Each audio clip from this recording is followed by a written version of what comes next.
नमस्कार विद्यार्थी मित्रांनो, फ्युचर प्रो एज्युकेशन या यूट्यूब चॅनलमध्ये मी निनाद माने तुमचं स्वागत करतो. बघा, आज मी इथं उभा आहे. ॲक्च्युली आज मी पेपर देऊन आलोय. आज 29 मे सेकंड शिफ्ट होती माझी टेट एक्झामची. आज मला पेपर कसा वाटला, काय लेवल होती एक्झामची, हे तुमच्याशी शेअर करण्यासाठी मी आज इथं उभा आहे. ऍक्च्युली माझा विषय गणित आहे आणि आपण गणितचा पूर्ण पेपर आज घेऊन आलेलो आहे. जसाच्या तसा आकड्यांसहित मी पेपर घेऊन आलेलो आहे. आज पेपर मला कसा वाटला, मी किती अटेम्प्ट केले वगैरे वगैरे, या सगळ्यांची चर्चा आपल्याला आज करायची आहे. मला माहिती आहे तुम्ही खूप वाट बघताय या व्हिडिओची, कारण आल्यानंतर मला क्वेश्चन्स काढत बसायला लागले. क्वेश्चन काढून झाल्यानंतर ते टाईप करणं असेल वगैरे, हे सगळं काम आम्हीच करतो. ठीक आहे, मला स्वतःला ते करायला लागलं, त्यामुळे थोडासा वेळ गेला, त्यामुळे थोडासा उशीर होतोय. ठीक आहे, तसं पण तुम्हाला उद्याच्या पासून होणाऱ्या ज्या एक्झाम्स आहेत त्याच्यासाठीच हे उपयोगाला येणार आहे. कारण माझ्यानंतर जी शिफ्ट होती ती शेवटचीच होती, थर्ड शिफ्ट. त्यांना तर या व्हिडिओचा काही उपयोग होणार नव्हताच. त्यांना याच्या आधीच्या व्हिडिओचा नक्कीच फायदा झाला असेल.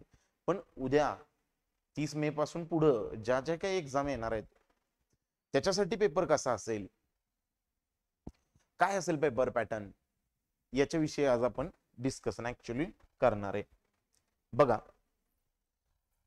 आज माझा जो पेपर होता, ऍक्च्युली हे जे कष्ट आम्ही घेतोय तुमच्यासाठी, आणि त्याच्यासाठी कुठलेही पैसे आम्ही तुमच्याकडून घेत नाहीये. आमची एकच अपेक्षा आहे की तुम्ही चॅनलला सबस्क्राईब करावं, तुम्ही शेअर करावं इतरांपर्यंत, जास्तीत जास्त लोकांच्या पर्यंत तो पोहोचवावा. आमची सबस्क्रायबरची संख्या वाढावी, कारण ज्या प्रमाणात आम्ही कष्ट करतोय त्या प्रमाणात सबस्क्रायबरची संख्या आम्हाला वाढताना नाही दिसत आहे. ठीक आहे, असो. तुम्ही कंटेंट आवडत असेल तर सबस्क्राईब नक्कीच करा, व्हिडिओला लाईक करा, शेअर करा तुमच्या मित्रांच्या पर्यंत, जेणेकरून हा व्हिडिओ जास्तीत जास्त लोकांच्या पर्यंत पोहोचला पाहिजे. कमेंट करून सांगा, जे आजच्या शिफ्टला सेकंड शिफ्टला होते, आजचा 29 मे 11:30ची ज्यांची शिफ्ट होती सेकंड शिफ्ट, त्यांना हा पेपर आलेला का एकदा कन्फर्म करा, तरच विश्वास ठेवा. पहिला हा व्हिडिओ पहिल्यांदा इथं थांबवा, जाऊन त्यांना एखाद्या मित्राला विचारा, त्यांना सांगा की हे क्वेश्चन आलेले का, विचारा, मगच तुम्ही हा व्हिडिओ बघा. ठीक आहे, चला आपण ओव्हरऑल किती क्वेश्चन आलेले ते बघूया. ऍड्रेस वरचे 15 क्वेश्चन होते, नॉन व्हर्बल वरचे 20 क्वेश्चन होते. कालच्या पेपरला ऍड्रेस वरचे, आजच्या सेकंड शिफ्टला ऍड्रेस वरचे 15 क्वेश्चन होते, नॉन व्हर्बल वरचे 20 क्वेश्चन होते. तुम्ही 4 क्वेश्चन 5 क्वेश्चन सोडले की एक नॉन व्हर्बलचा क्वेश्चन आलेला आहेच. जर माझं स्पष्ट मत आहे, मी काय केलं, मी 50-50 वर गेलो. 50% म्हणजे जे येणार नाही ते 2 ऑप्शन मी एलिमिनेट करायचो, आणि जे 2 राहिलेत त्यापैकी एक कुठला तरी क्लिक करायचा. या पद्धतीने मी या नॉन व्हर्बलला गेलोय. ऍड्रेसचे 15 question me as it is सोडवलेले आहेत, त्यात काही वाद नाही. पहिली लाईन ऍड्रेसचं काय करायचंय, 3 लाईनचे ऍड्रेस आहेत, नाव, पुढचा पत्ता आणि त्याच्या पुढचा पत्ता, बरोबर. म्हणजे स्ट्रीट वगैरे असेल समजा, आणि नावं इंग्लिश आहेत. नावं कशी आहेत, आता असं आहे, ॲनी बेझन असं नाव येणार. ठीक आहे, 34/8 स्ट्रीट.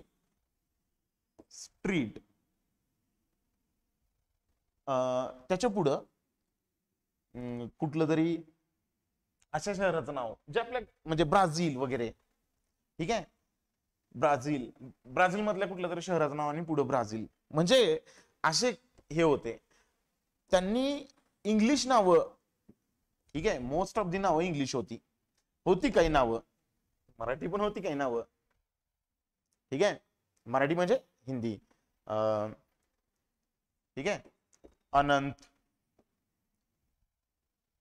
अनंत कुमार वगैरे अशी नावं होती, नाही असं नाही. पण इंग्लिश नावं बऱ्यापैकी होती तिथं. आणि नावं मराठी असली तरी खालचे म्हणजे ऍड्रेस हा इंग्लिश मधूनच होता, परंतु 3 लाईनचा होता ऍड्रेस, नाव, पत्ता आणि त्या शहराचं नाव. आता याच्यामध्ये सोडवण्याची पद्धत काय असली पाहिजे तुमची? इलिमिनेशन मेथड सगळ्यात बेस्ट आहे याच्यासाठी. ऍड्रेस साठी सोडवण्यासाठी इलिमिनेशन मेथड सगळ्यात बेस्ट मेथड आहे. पुढं सरळ 4 ऑप्शन आहेत तुमच्या पुढं. ठीक आहे, 4 ऑप्शन आहेत. पहिली लाईन वाचायची, इथली पहिली लाईन वाचायची, वाचायची, हा इलिमिनेट झाला पहिल्या लाईन मध्ये. दुसरी लाईन वाचायची, आता हा पुन्हा वाचायचाच नाही कारण हा इलिमिनेट झाला. येते का लक्षात? हा इलिमिनेट झाला, हा आता वाचायचा नाही, हा वाचायचा नाही, आता संपला, हा गेलाच त्याच्यातनं. हे पेपरवर करायचं नाही, सगळ्यात महत्वाचं सूचना आहे तुमच्यासाठी. हे डोक्यातच करायचंय तुम्ही. हे जर का तुम्ही पेपरवर केलं तर 100% तुम्हाला वेळ जाणार आणि पुढच्या क्वेश्चन साठी तुम्हाला वेळ शिल्लक राहणार नाही, कारण भरपूर मोठा क्वेश्चन पेपर आहे. 120च मिनिट आहेत फक्त. ओके, मग याच्यासाठी तुम्हाला बेस्ट पर्याय काय आहे तर पहिली लाईन वाचा, सगळ्याची पहिली लाईन वाचा, मॅच करा. जो मिसमॅच होतोय तो 1 number, 2 number, 3 number, 4 number, 4 number मधला कुठला ऑप्शन तुमचा स्किप होतोय तो त्याची दुसरी आणि तिसरी लाईन बघायचा काही प्रश्नच नाही. आता दुसरी लाईन वाचा, दुसऱ्यामधून एक इलिमिनेट होईल. समजा दुसऱ्यामधनं हा इलिमिनेट झाला, आता हा संपला. मग माझ्या डोक्यात काय पाहिजे, मी काय करत होतो सांगतो तुम्हाला. मी पहिल्या लाईन मधनं इलिमिनेट झाला तर 1 3 4 म्हणायचो. आपल्याला काय बघायचं आता नेक्स्ट टाइम 1 3 4 बघायचं आहे. दुसऱ्या लाईन मधनं चौथा इलिमिनेट झाला तर मला आता 1 आणि 3 फक्त ऑप्शन बघायचा आहे. तिसऱ्या लाईनला मी फक्त 1 आणि 3 ऑप्शन बघायचो. 1 आणि 3 ऑप्शन मध्ये लगेच सापडायचा. तुम्हाला सांगतो 15 ते 20 सेकंदाचं काम आहे जास्तीत जास्त, हार्डली. जर लाईन टू लाईन तुम्ही गेलात तर 15 ते 20 सेकंदाचं काम आहे हे. ऍड्रेसवरचे 15च्या 15 क्वेश्चन एकदम सही करून आलोय, एकदम ऍक्युरेट, काही टेन्शन नाहीये त्याच्यामध्ये. हीच स्ट्रॅटेजी सगळ्यात बेस्ट वाटली मला तरी. ठीक आहे, मला तर ही स्ट्रॅटेजी सगळ्यात बेस्ट वाटली. ठीक आहे, त्याच्यानंतर नॉन व्हर्बलला मी अगदी रिस्क घेतलेली आहे,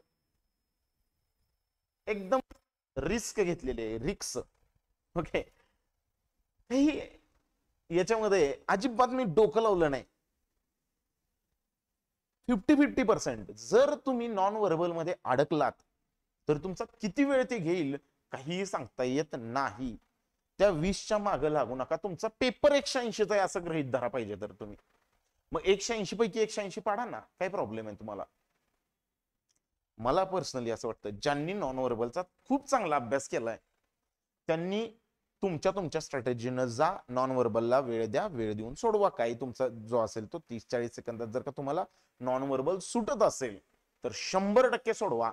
सिरीज वगैरे असेल किंवा असेल तर 100% सोडवा. पण मी इलिमिनेशन न गेलो, मी नॉन व्हर्बलचा मीच ठरवून गेलेलो. मी मागच्या वर्षी सुद्धा ठरवून गेलेलो मी नॉन व्हर्बलचा अभ्यास कधीही केला नाही, जन्मात केला नाही कधी नॉन व्हर्बलचा अभ्यास, कधीही केला नाही. याचा मी कधीही अभ्यास केला नाही आणि करणारही नाही.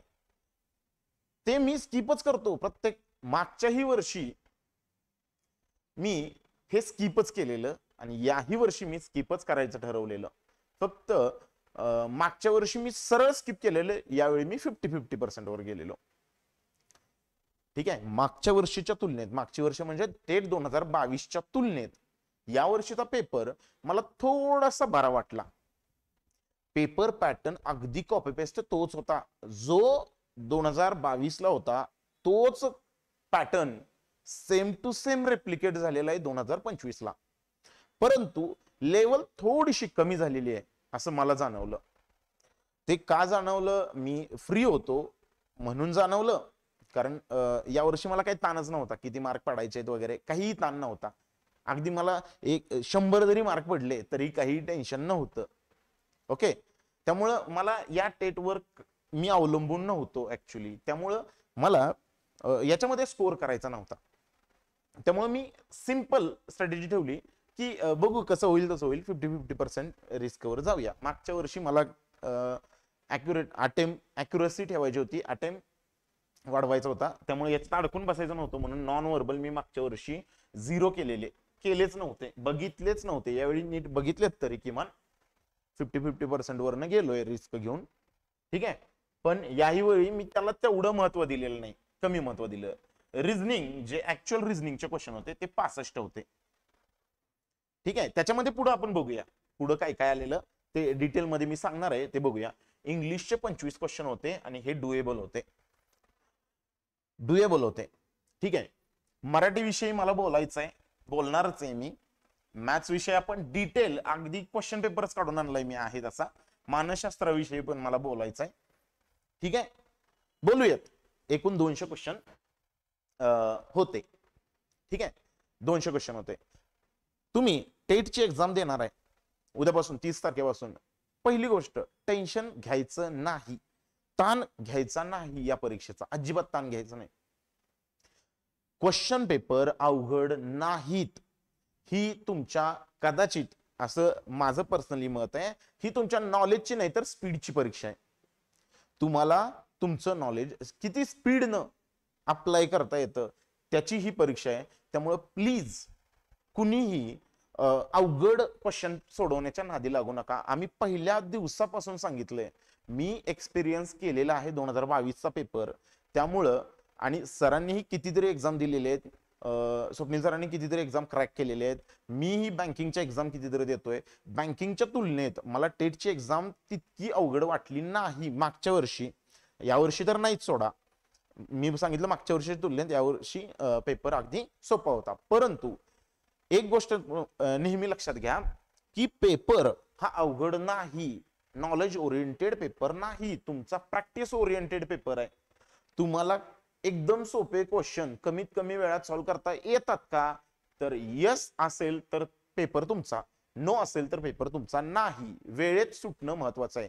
तुम्हाला अजूनही तुम्ही या भ्रमात असाल की मला हे येतंय, मला ते पण येतंय आणि मला ते पण येतंय, मला येतंय म्हणजे मी परीक्षेत पास होईन, या भ्रमात असाल तर त्या भ्रमात राहू नका.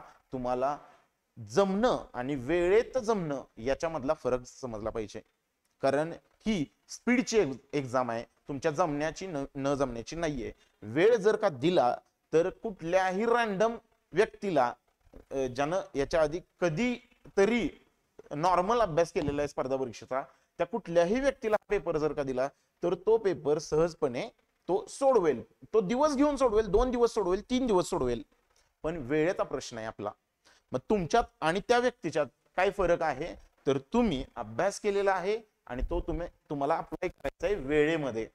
ज्यानं प्रॅक्टिस चांगली केलेली आहे त्याला हा आजचा पेपर 100% वेळेत सुटणार, 100% वेळेत सुटणार.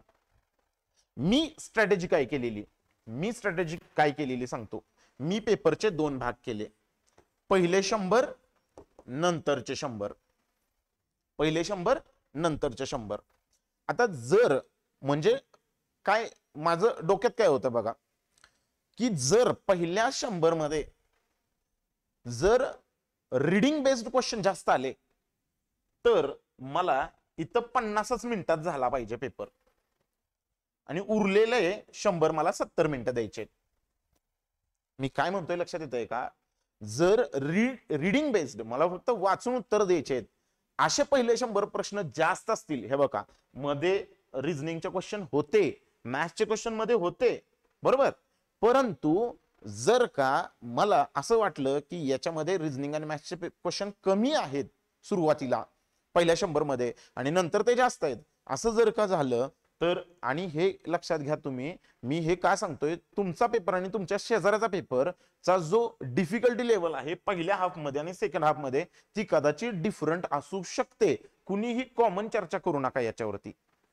की मी बाहेर आल्यानंतर हे ऐकताना बघितलं की शेवटी क्वेश्चन सोपे आहेत, तसं काहीही नसतं. तसं काही डोक्यात ठेवू नका तुम्ही, कारण पहिले जर का मग तुम्ही शेवटचे 50 सोडवायला घेतले कदाचित, आणि ते जर का कदाचित अवघड असतील तर काय करणार तुम्ही? तर स्ट्रॅटेजी, माझी ही स्ट्रॅटेजी होती. शेवटी अप्लाय करायचं नाही करायचं हा तुमचा प्रश्न आहे. शेवटी 50 क्वेश्चन, सॉरी 100 क्वेश्चन पहिले जर रीडिंग बेस्ड जास्त असतील तर त्याला मी 50 मिनिटं देईन, 50 ते मॅक्सिमम 55 किंवा 50च मिनिटं देईन. आणि जर का नंतरचे क्वेश्चन 100 जास्त जर का प्रॅक्टिस बेस्ड असतील तर मी त्याला जास्त वेळ ठेवेन. मग हे कसं ठरवतं? जाता जाता रीडिंग बेस्ड क्वेश्चन आला की जास्त वेळ घालवायचा नाही, अजिबात वेळ घालवायचा नाही.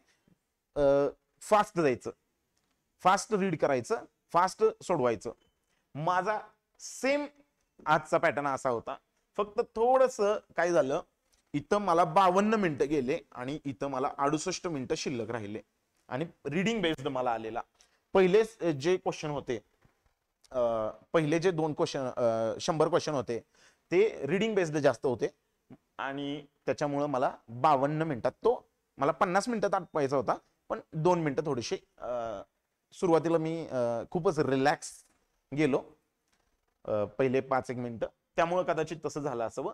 पण ठीक आहे, 52 मिनिटं माझे गेले तिकडं पहिल्या 100 मध्ये. नंतरचे 100 68. कारण का हेही तुम्हाला सांगतो मी, तसं करण्यापाठीमागचं कारण काय होतं. जर इन केस एखादा प्रश्न अडकला तर मार्क अँड रिव्ह्यू करून ठेवलेले काही क्वेश्चन असतील तर ते सोडवण्यासाठी मला वेळ मिळावा, याच्यासाठी पण हा वेळ माझ्यासाठी चांगला राहिला. ओके. आणि दुसरी एक गोष्ट आहे की जर शेवटी वेळ जास्त ठेवला, सुरुवातीला मी फास्ट करून घेतलं आणि शेवटी वेळ जास्त ठेवला तर मी रिलॅक्स होईन कदाचित, म्हणजे जरा थोडंसं प्रेशर माझं कमी होईल. पहिल्या 100 मध्ये जर का मी लवकर सोडवले तर मी जास्त रिलॅक्स होईन नंतरचे क्वेश्चन सोडवायला. कारण माझा कसं असतं की जसं पुढे जाईल तसं एनर्जी कमी होत जाते, लक्षात ठेवायचं. त्यामुळे थोडासा टाइम राखून ठेवायचा. सुरुवातीला एनर्जी आहे तोपर्यंत सोडवून घ्यायचे. अशा पद्धतीने मी केले. मी 200 ते 200 अटेम्प्ट करून आलो व्यवस्थित. त्यातले हे 20 रिस्कवर आहेत, पूर्णपणे रिस्कवर आहेत. रिस्क म्हणजे 50-50% रिस्कवर आहेत. ठीक आहे. हे रिस्कवर आहेत. त्याच्यानंतर जे बाकी काही रिस्कवर असं काही नाहीये, पण सांगतो तुम्हाला. चला पुढे जाऊया, आपण पुढे जाऊया याच्यावरती. ठीक आहे. बघा, रिझनिंगच्या बाबतीत बोलायचं झालं तर आज लिनियर आलेली 8 लोक बसलेली होती नॉर्थला फेस करून. ठीक आहे. आणि सर्क्युलर होती इनसाइड, 8 लोकच होती. इथं पण 8 लोक होती, इथं पण 8च लोक होती. मंथ बेस्ड होते, तिथं पण 8च होते. फेब्रुवारी टू सप्टेंबर. विचारा कुणाला, ज्यांनी एक्झाम दिली असेल त्या लोकांना विचारा, फेब्रुवारी टू सप्टेंबर असे मंथ होते. फेब्रुवारी पासून सुरुवात होती. फेब्रुवारी, मार्च, एप्रिल, मे, जून, जुलै, ऑगस्ट, सप्टेंबर असे 8 मंथ, म्हणजे 8 मंथ होते. आणि त्या महिन्यामध्ये जन्मलेल्या लोकांची माहिती होती, ABCD. आणि एक गोष्ट लक्षात ठेवा, त्यांनी एक काय केलेलं, आज काय केलेलं तुम्हाला सांगतो. आता नॉर्मली त्यांनी सुरुवात फेब्रुवारी पासून केलेली, आणि तुम्हाला माहिती आहे त्यांनी सुरुवात बी पासून केलेली. नॉर्मली ए पासून सुरुवात, ABCDEFG 8H हे असे 8 जण असतात. नाही, त्यांनी काय केलेलं, BCDEFG आणि I सोडून J केलेला. I सोडून काय केलेला, J.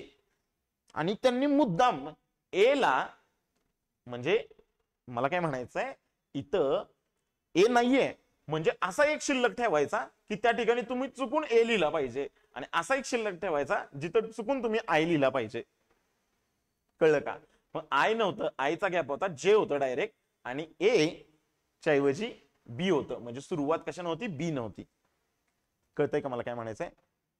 त्यामुळं थोडंसं काळजीपूर्वक, थोडीशी काळजी घ्या, वाचतानाच नीट वाचा, जेणेकरून याचं तुम्हाला म्हणजे काही जाणवलंच नाही पाहिजे. कारण माझ्याकडनं ती चूक झाली म्हणून म्हणतो मी. काय केलं, कॉमन सेन्सवर गेलो. मी काय विचार केला की हा ABCDEFGH असणार आहेत 8 जण, म्हणजे मी एवढं काय बघितलं ना, डायरेक्ट वाक्याला सुरुवात केली. पण तिथं मी बी लिहिण्याच्या ऐवजी ए लिहिलं आणि नंतर बघितलं क्वेश्चन चुकायला लागलाय. नशीब पहिला क्वेश्चन चुकला, पहिलाच क्वेश्चन चुकला आणि माझ्या लक्षात आलं की काहीतरी चूक केली. मी बघितलं तर ए नव्हताच, त्याच्यामध्ये बी होता. मग एच्या ठिकाणी बी केलं आणि मग सोडवायला सुरुवात केली आणि मग ते झालं व्यवस्थित. काही विषय नाही सोडा, कारण त्याच्यामध्ये माझा टाइम नाही गेला, नशीब अजिबात टाइम नाही गेला. कारण मला फक्त काय करायचं होतं, बीच्या ठिकाणी ए लिहायचं होतं बस. सॉरी, एच्या ठिकाणी ए जिथं मी लिहिलेलं तिथं बी लिहायचं होतं, एवढंच करायचं होतं. लक्षात येतंय का? हे असं पण होऊ शकतं, या काळजी तुम्ही घेतल्या पाहिजेत पेपरच्या वेळी. काळजी घ्यायची म्हणजे खूप केअरफुल वाचायचं आहे की खूप स्लो वाचाय. स्लो वाचणं म्हणजे केअरफुल वाचणं होत नाही. शांत डोक्यानं वाचा, तुम्हाला ते केअरफुल वाचल्यासारखं म्हणजे शांत डोक्यानं जर का ते वाचलं तर ते आरामात लक्षात येतं. त्याच्यानंतर डे बेस्ड पझल होतं. मंडे पासून सुरुवात झालेली, मंडे टू 7 जण होती, मंडे टू आपलं संडे, मंडे टू संडे 7 जण होती कुठं, डे बेस्ड पझल मध्ये. त्याच्यानंतर इनइक्वालिटी, अरे बापरे, इनइक्वालिटी कॉमा अजिबात नव्हता तिथं, स्ट्रेट इनइक्वालिटी होत्या. A is greater than or equal to B is less than or equal to C is equal to J is greater than D. सरळ सरळ होतं. आणि तुम्हाला सी आणि डी चं रिलेशन कुठं विचारलंय, कुठं ए आणि सी चं रिलेशन विचारलंय, एकदम इझी. एका मिनिटात 6 सुटले, एका मिनिटात. कळतंय का? खूप इझी आहे पेपर, खूप इझी आहे. तुम्ही अजिबात त्याचा ताण घेऊ नका, त्याचा अजिबात ताण घेऊ नका तुम्ही. येतंय का? इनइक्वालिटीच्या बद्दल आपण बोललो. सिलोजिझम अगदी सोपे होते, 5 सिलोजिझम होते, अगदी सोपे होते. फक्त डायग्राम व्यवस्थित काढा. ज्यांना डायग्राम म्हणजे जसं तुम्ही शिकलाय तसं, ठीक आहे. मी शिकलेल्या पद्धतीने मी जातो, तुम्ही ज्या पद्धतीने शिकला त्या पद्धतीने तुम्ही जा. सिलोजिझम, ठीक आहे. त्यानंतर वर्ड सिरीज होती. वर्ड सिरीज ते नाही का, A B C D E F 3-3च्या बंच मध्ये वर्ड असतात, ती एक सिरीज होती, ठीक आहे. ते त्याच्यावरती एक 5 प्रश्न होते. ब्लड रिलेशन होतं, ठीक आहे. ब्लड रिलेशन होतं. डायरेक्शन डिस्टन्स होते. मला अजून आठवतंय डायरेक्शन कशी बनलेली, ही अशी बनलेली, ही अशी डायरेक्शन बनलेली. बघा कोणी सोडवलं असेल या शिफ्टच्या, तर डायरेक्शन ही आली आहे का, ही डायरेक्शन जर का तुमची अशी आली असेल डिस्टन्स डायरेक्शन मध्ये, हा इकडं 9 मीटर जातो, इकडं हा 7 मीटर जातो, इकडं हा 6 मीटर जातो, परत तो 10 मीटर वर जातो, परत तो इकडं, असं या पद्धतीने आलेलं का एकदा. आणि इथं तुम्ही जास्त फक्त केअरफुल काय राहायचं की इकडं 9 मीटर गेलाय, इकडं 7 मीटर 8 मीटर कसं या, पण इकडं 9 मीटर गेला म्हटल्यानंतर इकडं जर का तो आला 6 मीटर, तर तो 6 मीटर याच्यापेक्षा जास्त दिसता कामा नये. हा 9 मीटर आहे, लक्षात ठेवा, हा 9 मीटर आहे, हा याच्यापेक्षा जास्त दिसता कामा नये. याची फक्त काळजी घ्या, कारण तो याच्यापेक्षा जास्त आला तर ती डायग्राम, कारण डायरेक्शन बरोबर बसणार नाही, मग ते डायरेक्शन बरोबर बसणार नाही, बरोबर. ती एक काळजी तुम्ही घ्या व्यवस्थित. डायरेक्शन सेन्स मस्त क्वेश्चन होता डायरेक्शन सेन्सचा.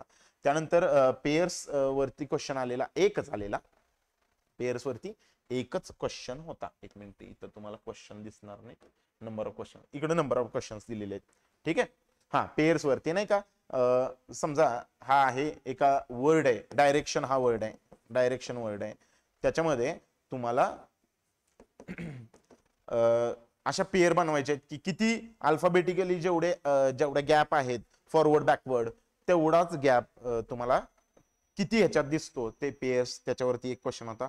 वर्ड फॉर्मेशन वरती एक क्वेश्चन होता, वर्ड आलेला होता.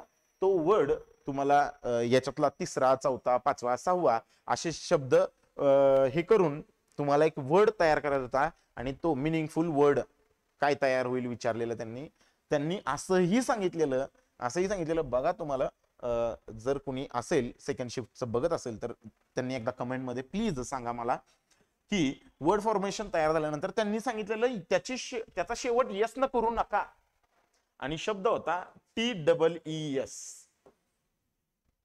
असा शब्द होता. मग हे मला आलेले 4, याचा शेवट यस न करायचा नाही आणि याचा एक मिनिंगफुल वर्ड तयार करा. पण ज्याचा शेवट काय नाही झाला पाहिजे, यस न झाला नाही पाहिजे. मग तुम्ही बघा काय तयार होत असलं तर यानं तुम्ही कमेंट करून एकदा सांगा. पण ज्याचा शेवट काय नाही पाहिजे, यस न पाहिजे. आणि त्यांनी सांगितलेलं @ क्लिक करा जर नसेल तयार होत, हॅशटॅग क्लिक करा जर एक तयार होत असेल आणि एकापेक्षा जास्त तयार होतात, आणि काहीतरी असं एक ऑप्शन होता. ठीक आहे, मी हा क्लिक केला, मला नाही कळलं तयार होतोय की नाही. टी याच्यापैकी काय बघा तुम्हाला तयार होत असला तर. मला तर काही तयार होतंय असं वाटलं नाही. मी @ क्लिक केलं, जी तयार होत नाहीत, एकही वर्ड तयार होत नाहीत असं क्लिक केलं. ठीक आहे. त्यानंतर अल्फाबेटिकली होते, म्हणजे असे अल्फाबेट्स होते, सिरीज होती अल्फाबेटची. आणि त्याच्यामध्ये हा डावीकडून 5व्याच्या 4था असं वगैरे विचारलेलं 2च क्वेश्चन होते त्याच्यावरती. पण एक लक्षात ठेवा, अल्फाबेटिकल सिरीज जी होती ती सेपरेट होती. ओके, अल्फाबेट सिरीज जी होती ती सेपरेट होती. अल्फाबेट सिरीज जी आहे ती प्रत्येक क्वेश्चनला वेगळी होती. चायनीज कोडिंग होतं. ठीक आहे, चायनीज कोडिंग होतं. स्क्रीनवरच ऍक्च्युली मी इलिमिनेट करत गेलो. मी काय केलं, वाचतच, माझी सवय काय आहे की मी स्क्रीनवरच वाचतो आणि इलिमिनेट करतो आणि खाली लिहायचं. ठीक आहे, मग असं इन साठी हे येत आहे. ठीक आहे, सिरीज साठी हे येत आहे. कुठले जे शब्द आहेत त्यांच्यासाठी काय काय येत आहे खाली. ठीक आहे, ते मी खाली लिहित आलो आणि या पद्धतीनं गेलो. त्याच्यावरचे 5 क्वेश्चन. ऑड वन आउट याच्यावरचे 2 क्वेश्चन होते. गटात न बसणारा शब्द. मग असे पेअर न देत होते ABCDEF वगैरे. मग गटात न बसणारा शब्द कुठला आहे. अजम्पशन वरचे 2 क्वेश्चन होते. कोर्स ऑफ ऍक्शन वरचे 2 क्वेश्चन होते. स्ट्रॉंग अँड वीक आर्ग्युमेंट वरचा 1 क्वेश्चन होता. तुम्ही मराठीतून वाचा शक्यतो. हे जे आहे हे मराठीतून वाचा शक्यतो, तुम्हाला जास्त बेनिफिशियल राहील. ठीक आहे. त्यानंतर कन्क्लुजन्स वरती आणि कॉज अँड इफेक्ट वरती 1 क्वेश्चन होते. ठीक आहे. ऍड्रेस वरचे 15 क्वेश्चन होते. अशा पद्धतीने हे बघा 80 क्वेश्चनचं आजचा पेपर होता. आजचा ह्या 80 क्वेश्चनचा पेपर तुमच्या समोर आहे. ठीक आहे, 1 मिनिट, फक्त टोटलच खाली गेलेली आहे. ठीक आहे, हे 15 पर्यंत तर टोटल लिहिलेलं आहे 80. तुम्हाला दाखवलं आता एवढ्यातच. बाकी तुम्हाला क्वेश्चन समोर दिसत आहेत, तुम्ही पाहिजे तर स्क्रीनशॉट काढून घेऊ शकता. ठीक आहे, चला इंग्लिश मध्ये काय आलेलं बघूया. इंग्लिश मध्ये स्पेलिंग वरचे 2 क्वेश्चन आलेले, मिसस्पेल्ड वगैरे.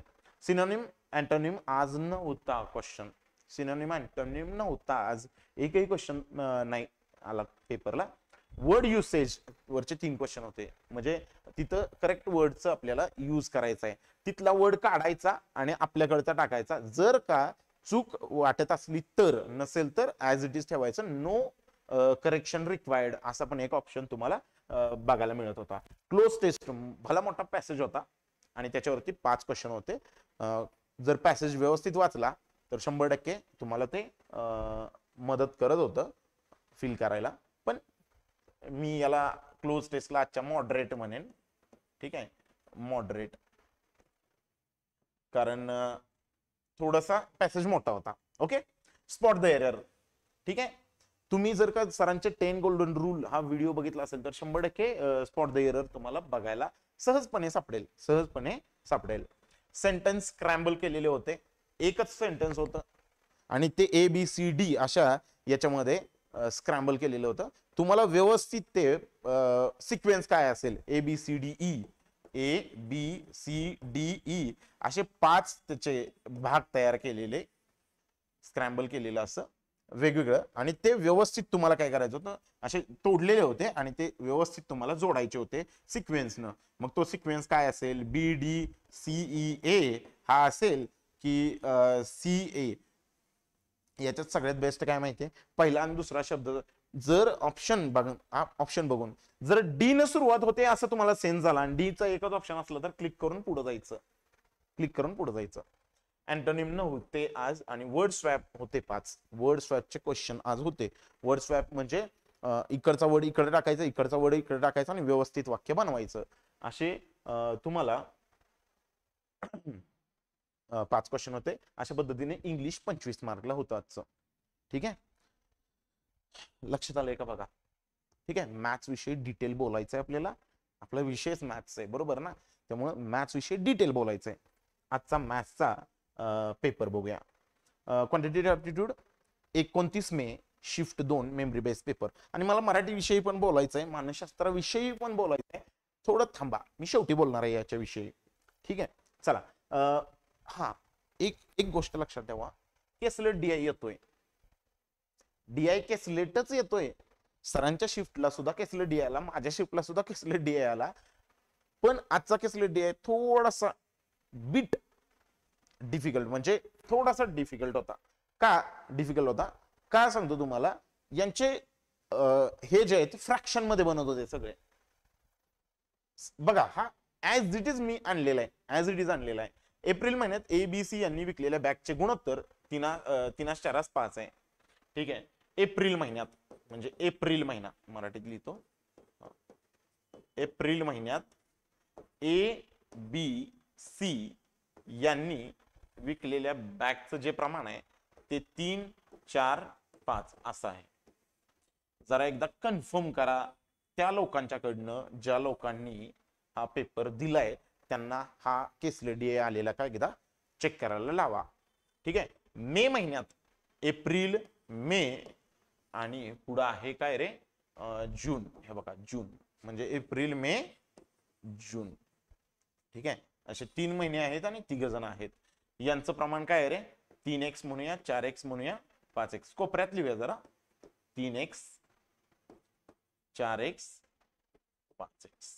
ठीक आहे, चल. आता बघा, त्यांनी काय म्हटलंय पुढं, मे महिन्यात बी ने विकलेल्या बॅग्स, मे महिन्यात बी ने विकलेल्या बॅग्स या एप्रिल महिन्यात ए ने विकलेल्या बॅगच्या 50% अधिक आहेत. म्हणजे याच्यापेक्षा कोण, एप्रिल पेक्षा 50% अधिक, म्हणजे 3x मध्ये 50% अधिक म्हणजे 150 भागिले 100. हे 3 हे 2. ठीक आहे, 3 त्रिक 9x भागिले 2 किती आलं हे, 9x/2. ओके, चला पुढं. जून मध्ये बी ने विकलेल्या बॅग्स एप्रिल महिन्यात ए ने विकलेल्या बॅगच्या 60% अधिक आहे. पुन्हा एकदा, ए ने एप्रिल मध्ये विकलेल्या बॅग्स किती आहेत रे, 3x, आणि याच्यापेक्षा 60% अधिक. ठीक आहे, 20/5 100, 20 × 8 160, 8 त्रिक 24x भागिले 5. इथं आलं हे 24x भागिले 5 बरोबर. चला पुढे काय म्हटलंय बघा, बी ने सर्व महिन्यात विकलेल्या बॅगची संख्या 2394 आहे. म्हणजे बी ने 1 2 3 या 3 महिन्यात विकलेल्या बॅगची संख्या किती आहे. हॅलो, हा ओके, हा. बी ने सर्व महिन्यात विकलेल्या बॅगची संख्या किती आहे, 2394 आहे. म्हणजे या तिघांची जी बेरीज आहे, म्हणजे 4x अधिक किती 9x भागिले 2 अधिक 24x भागिले 5 यांची संख्या 2394 आहे. बरोबर. छेद समान करा इथं. याला किती न गुणाल, 10 न. 10 छेद समान करायला लागेल ना, याला 5 न. ठीक आहे, आणि याला किती न, 2 न. ठीक आहे, छेद समान झाला. हे किती आले, 40x 5 9 45x अधिक 24 2 48x भागिले किती 10 बरोबर 2394. बरोबर 2394. 40 अधिक 45 अधिक 48, 40 अधिक 45 85, 85 अधिक 48 133, 133x 133x बरोबर 2394 गुणुले 10. ठीक आहे, एक्स ची व्हॅल्यू किती आली बघा, 2394 गुणुले 10 भागिले किती रे, 133.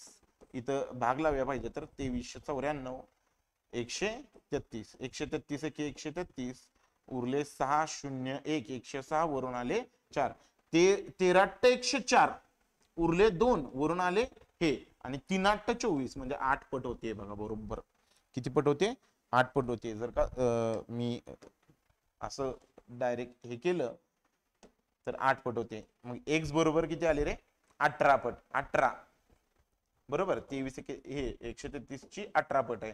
18 म्हणजे x ची व्हॅल्यू आली 180. ही x ची व्हॅल्यू 180 आली, ती टाका आता इथं. ठीक आहे. 18 त्रिक 54, 540, 18 चौक 72, 720, 18 पंचे 90.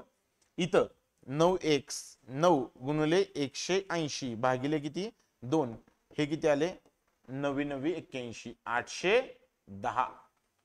याच्याऐवजी ओके.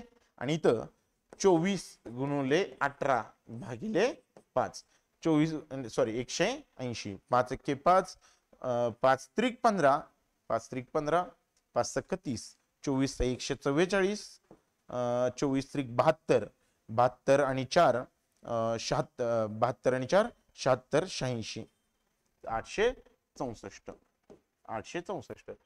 चला, एवढी माहिती तर आतापर्यंत आपण काढली. पुढे काय म्हणूया, सी ने मे मध्ये, पुढे काय म्हटलं बघा, सी ने मे आणि ए ने जून महिन्यात विकलेल्या बॅगची सरासरी, कुणी सी मे इथं, आणि कोण आहे दुसरा ए ने जून,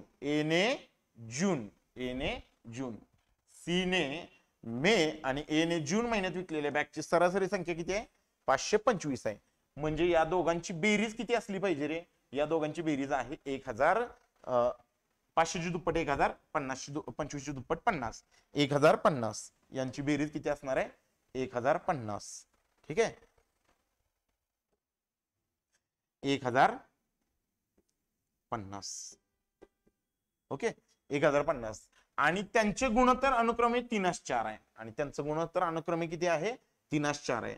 3 आणि 4 किती रे 7 म्हणजे या दोघांची बेरीज, कारण 525 ची दुप्पट जर का मी केली तर त्यांची सरासरीची दुप्पट केली मी तर बेरीज भेटेल, आणि त्यांची बेरीज किती आहे रे 4 आणि 3 7 आहे बेरीज. 7 म्हणजे 1050, 7 एक्के 7, उरले किती 3, 7 + 35. ठीक आहे, मग हे किती आहे अनुक्रमे त्यांची, थांबा, सी मे हे 3 आहे, 3 y आहे, आणि हे किती आहे रे 4 y आहे. मग y ची व्हॅल्यू किती भेटली 150, 15 त्रिक 45, 450 हे आलं. आणि हे किती आलं बघा बरं, बरोबर आहे ना, सी इन मे, ओके 3 आहे, आणि दुसऱ्या नंबरला ए इन जून आहे, बरोबर आहे. मग 15 चौक 60 किती आलं, हे 600 आलं, 15 चौक 60. अशा पद्धतीनं एवढीच माहिती होती. या 2 जागा रिकाम्या होत्या. ठीक आहे, या 2 जागा रिकाम्या ठेवलेल्या होत्या. लक्षात आलं का? अशा पद्धतीनं हा DI आजचा होता. थोडासा कॅल्क्युलेटिव्ह होता, एवढंच कॅल्क्युलेटिव्ह होतं, बाकी कॅल्क्युलेशनचा असं काय भाग जास्त नव्हता पेपर मध्ये. चला, 1 मिनिट, हा DI मला आता पुढं कॉपी करून घेतला पाहिजे. याच्यावरचे क्वेश्चन कसे होते बघा.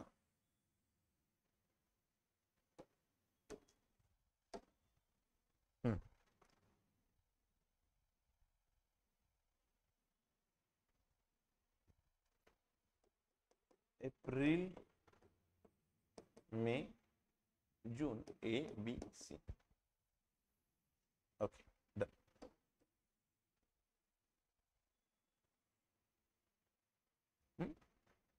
इथं किती होतं 540, 3x 540.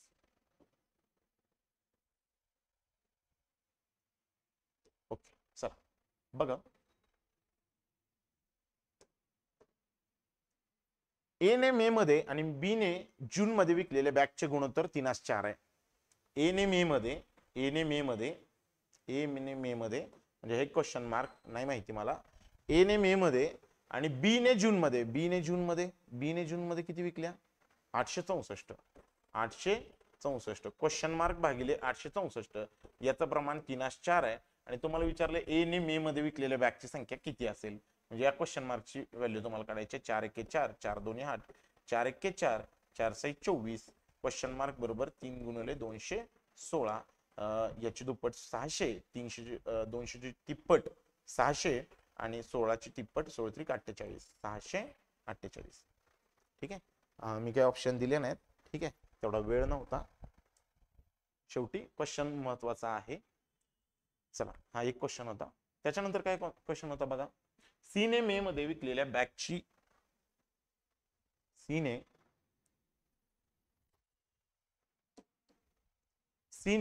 मे मध्ये विकलेल्या बॅगच्या तुलनेत ए ने एप्रिल मध्ये विकलेल्या बॅग्स किती टक्के आहेत.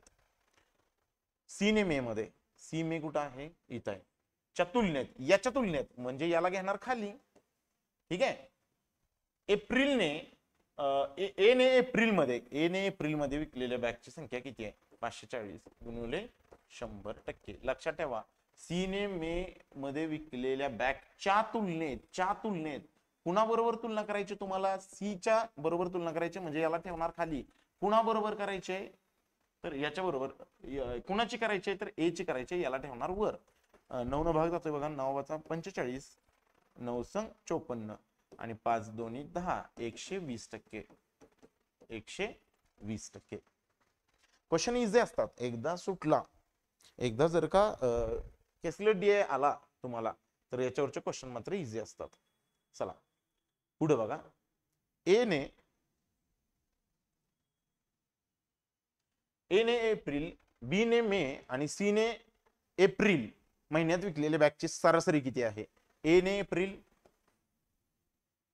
बी ने मे आणि सी ने, अरे इथं 900 आहे ना, 900. ठीक आहे. मग 540 अधिक 810 अधिक 900 0.5 किती, 8 आणि 5 13 आणि 9 22, 225 भागिले 3, 3 असं 21. ओके, 3 15, 750. सरासरी संख्या किती आहे, 750 आहे. ठीक आहे. चला अजून एक क्वेश्चन होता याच्यावरचा. ठीक आहे. बी ने मे मध्ये विकलेल्या बॅग्स या त्यानेच एप्रिल मध्ये विकलेल्या बॅगच्या तुलनेत किती टक्के कमी किंवा अधिक आहेत. बी ने मे मध्ये विकलेल्या बॅग्स, बी ने मे मध्ये विकलेल्या बॅग्स,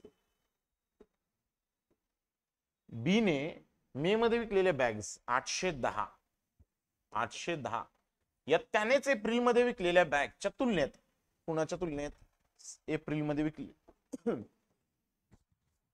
सॉरी त्याने एप्रिल मध्ये विकलेल्या बॅगच्या तुलनेत किती टक्के कमी किंवा अधिक आहेत.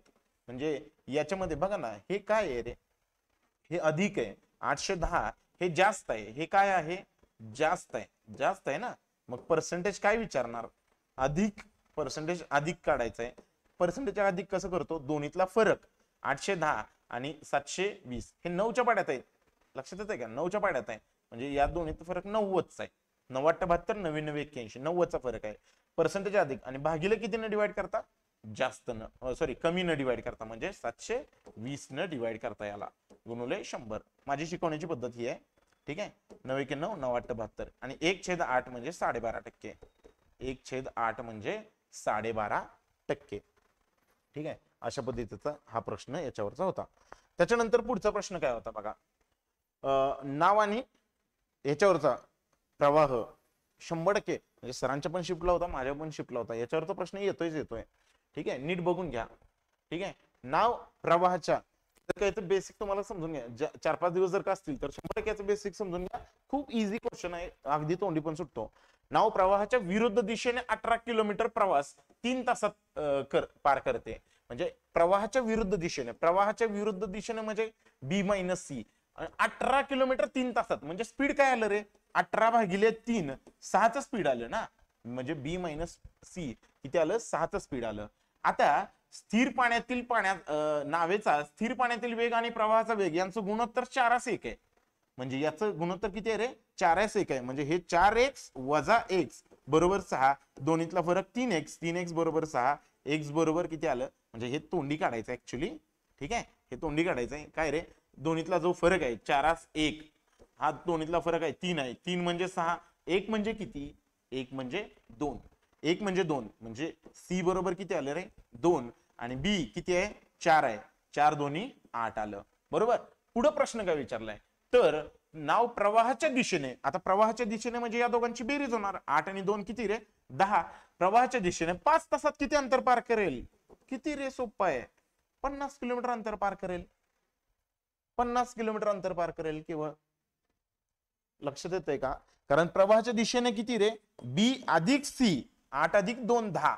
10च्या स्पीडनं 5 तासात, 10च्या स्पीडनं 5 तासात. पहिल्या तासात 10, दुसऱ्या तासात 10 20, तिसऱ्या तासात 30, चौथ्या तासात 40 किलोमीटर पार करेल आणि 5व्या तासात 50 किलोमीटर पार करेल. अगदी म्हणजे इझी क्वेश्चन होता. फक्त तुम्हाला हा ही कॉन्सेप्ट माहिती पाहिजे. चला पुढे प्रश्न काय होता बघा. एका वर्गात 50 मुलांचे सरासरी वजन 42 किलो आहे. 8 मुले ज्यांचे एकूण वजन 384 किलो आहे हे सोडून गेले आणि एक जण नव्याने वाढला तर सरासरी वजन 41 किलो झाले. तर नव्याने आलेल्या मुलाचे वजन किती? प्रश्न किती इझी आहे बघा. 50 मुलांचं 42 किलो सरासरी वजन आहे म्हणजे त्या 50 लोकांचं एकूण वजन किती आहे बघा बरं. 50 गुणिले 42. आता 2 इकडे टाका, 100 गुणिले 21 होणार बरोबर. म्हणजे हे 2100 आलं. 2100 आलं. तुम्ही एकदा कन्फर्म करून घ्या हा क्वेश्चन किंवा हे मी जे घेतोय ते क्वेश्चन होते की नव्हते. आकड्यांसहित हेच क्वेश्चन होते. आकड्यांसहित हेच क्वेश्चन होते. बघा पाहिजे तर तुम्ही विचारून कोणालाही. 8 जण ज्यांचं एकूण वजन 384 किलो आहे हे सोडून गेले म्हणजे त्यांचं वजन डायरेक्ट दिलंय. नशीब त्यांचं वजन डायरेक्ट दिलंय म्हणजे हे सोडून गेले. आता 8 जण सोडून गेले. 8 जण सोडून गेले. ठीक आहे, सोडून गेले. एवढं लिहित बसायचं नसतं तिथं. ठीक आहे, पण आपलं समजावण्यासाठी लिहितोय मी. ठीक आहे, मग राहिलं किती? मग हे किती जणांचं वजन राहिलं? 8 जण 42 जणांचे वजन. एकूण वजन हे 42 जणांचं एकूण वजन किती आहे बघा बरं. 42 जणांचं एकूण वजन हे 6 हे 1 बरोबर आणि 11तून 4 गेले 7 1716. 1716 एवढं आलं. किती जणांचं? 42 जणांचं. आता त्यांनी काय सांगितलंय आणि एक जण नव्यानं वाढला आणि त्याचं वजन किती झालं रे? त्यांचं सरासरी वजन किती झालं आता? 41 झालं. मला एक सांगा, याच्यात एक जण वाढला म्हणजे 43 जण झाले. तर 43 जणांचं 41 किलोनं किती वजन होतंय बघा बरं. 43 जणांचं, कारण एक जण जर वाढला तर हे वजन झालं 43 आणि 41 एवढं ऍव्हरेज आहे. म्हणजे एकूण संख्या n इंटू ए बरोबर यस म्हणतो. Number of persons into average is equal to sum. म्हणजे यांचं एकूण वजन म्हणजे 43 जणांचं, हे 43 जणांचं एकूण वजन किती आहे ते बघा. 43 गुणिले 41 बरोबर ना. एक जण जर का वाढलं तर सरासरी वजन 41 होतंय. मग आपण काय करूया, 43 गुणिले 41 करूया. आणि तुम्ही म्हणा सर एवढा वेळ जातो का तिथं? अजिबात जात नाही तिथं वेळ जाणार नाही. कॅल्क्युलेशन फक्त फास्ट करायची तुम्हाला. आणि हे मी तुम्हाला समजावण्यासाठी लिहितोय, तुम्हाला तिथं जाऊन लिहायची गरज नाही. हा 3 1 3, 4 1 4, 4 3 12, 12 आणि 4 16. ठीक आहे, 4 1 16 आणि 17. तर त्या 43 जणांचं एकूण वजन किती आलं रे? 1763 आलं. मग मला सांगा, हे 43 जण आणि हे 42 जण याच्यामध्ये नवीन कोण आला? हा 43व्या व्यक्तीचं जास्त आला ना. मग या 63 आणि 16 मध्ये कितीचा गॅप आहे बघा. तेवढंच त्या व्यक्तीचं वजन असणार आहे, कारण 42 जणांचं 1716 आहे, 43 जणांचं 1763 आहे. मग त्या नव्या व्यक्तीचं वजन, नव्याचे वजन काय असेल? तर नव्याचे वजन असेल 1763 वजा 1716. 63 मधून 16 गेले एवढंच करा बरोबर ना. 1700 तर कॉमनच आहे. 63 मधून 16 गेले, हे किती राहिले रे? 13 6 गेले 7 आणि हे 4. त्या व्यक्तीचं वजन 47 होतं. ज्यांनी 47 क्लिक केलंय त्यांचं बरोबर आहे. जे शिफ्ट त्या शिफ्टला होते आणि ज्यांनी 47 क्लिक केलंय लक्षात घ्या, त्यांचं आजचं हे बरोबर आहे. म्हणजे ठीक आहे, तुक्का जरी लावला असेल, तुक्का 47 वर बसलाय तुमचा, तर 100% तुमचं बरोबर आहे. लक्षात घ्या. चला ओके, चला पुढे बघूया. एक रेल्वे 15 तासात 1560 किलोमीटर अंतर पार करते. त्याच रेल्वेचा वेग 36 किलोमीटर कमी केला तर 8 तासात किती अंतर पार करेल? तुम्ही विचारा, प्रश्न होता की नव्हता. एक रेल्वे 15 तासात 1560 किलोमीटरचं अंतर पार करते. मग तो वेग काय आला रे? 1560 किलोमीटर अंतर 15 तासात जर का गाडी पार करत असेल तर त्याचा वेग काय असेल गाडीचा? गाडीचा वेग 15 1 15 0 15 चौक 60, 104 किलोमीटर प्रति तास हा वेग असेल गाडीचा. मग तो वेग मी 36 न कमी केला, म्हणजे हा वेग 36 न कमी केला तर 14 6 गेले 8. ठीक आहे, आणि 10 4 गेले 6, 68 आला हा वेग. नवा वेग काय आला रे? नवा वेग आला 68. मग 68 8 तासाचा प्रवास करायचा आहे. 68 गुणिले 8 करा. ठीक आहे, 8 8 64, 8 6 48, 48 आणि 6 52, 48 आणि 6 54, 544 किलोमीटर, 544 किलोमीटर अशा पद्धतीने हे आहे. ठीक आहे, ओके. चला पुढे बघूया.